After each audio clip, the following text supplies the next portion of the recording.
So in that example with codes that we talked about earlier, if we were looking at codes with no repeats, and we wanted to get the probability of finding a single code in all of those options, well, we'd have one way to get it and 40 possible ways for it to happen. So if we wanted to talk about that probability, it would be 1 over 5040, which would be quite a small probability. It's a 0, a couple zeros, and a 2. But in general, when we're talking about probabilities, we like to represent them either as reduced fractions or in terms of decimals. So in that last one we did with the coin flip, we could have talked about that as 1 over 4 or 0.25. But in both of those cases, we made an assumption that all options were equally likely, and this is the type of assumption we make when we're talking about classical probability, where for classical probability, if we want to find the probability of an event, we just take out all the number of ways that it can happen and divide by the total number of options that can possibly happen. That is, divide by all the things in the sample space, where this, in a way, tells us how likely something should be to occur. And if we're talking about things like dice rolls or roulette wheel spins or coin flips, this is what we're using kind of implicitly, if not explicitly. Generally, if we aren't making any specification about the data sets, let's say, being drawn from specific examples, specific trials, we're probably going to use classical probability. So, for example, let's suppose that you roll a standard 6-sided die and want to find the probability of rolling a 4, a 7, and a number greater than 2. For this, it's nothing too complicated. You've got your die, you can roll it.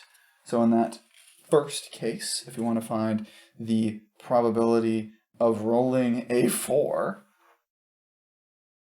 we would say that's just our probability for the 4, and we'd understand that last time I checked, there's only one 4 on here. And because there's only one 4 on here, our probability would be 1 over 6, because we have 6 total options.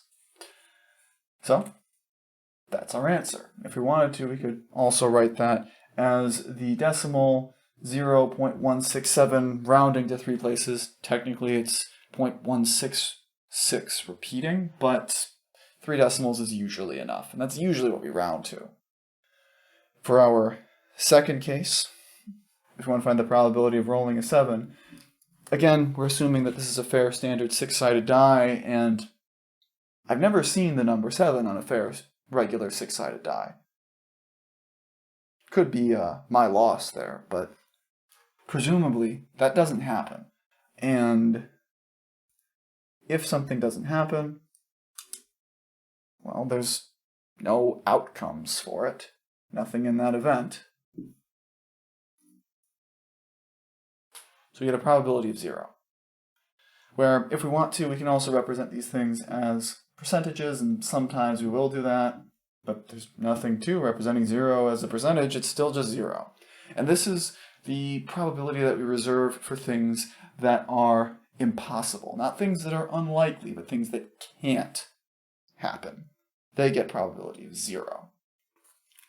And then finally, if we want the probability of getting some number bigger than 2, well, we just have to understand how we can get a number bigger than 2.